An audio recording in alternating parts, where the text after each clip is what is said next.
আসসালামু আলাইকুম। আমি মোহাম্মদ আবদুল্লাহ খান সায়ন আবৃত্তি করছি কবি মনিরুজ্জামান খান জোসেফ এর লেখা কবিতা তুমি বায়ান্নের ২১-এর চেতনার প্রয়াসে।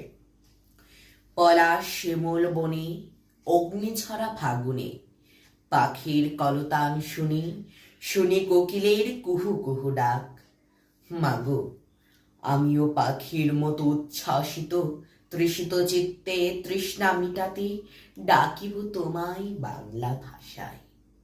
তুমি বায়ান্নের ২১-এর চেতনার প্রয়াসে রক্তে রাঙানো বর্ণমালায় আছো মিশে। রফিক শফিক বরকত সালাম আরো কত শতবীর শহীদ নত নাহি করে শির স্বদেশ প্রেমের চেতনায়।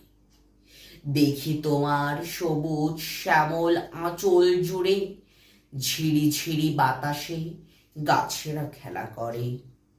কি অপরূপ তোমার মায়া ভরা পল্লী সুরে, শুনি রাখালের বাঁশি।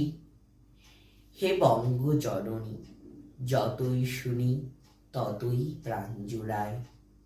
ধন্যবাদ।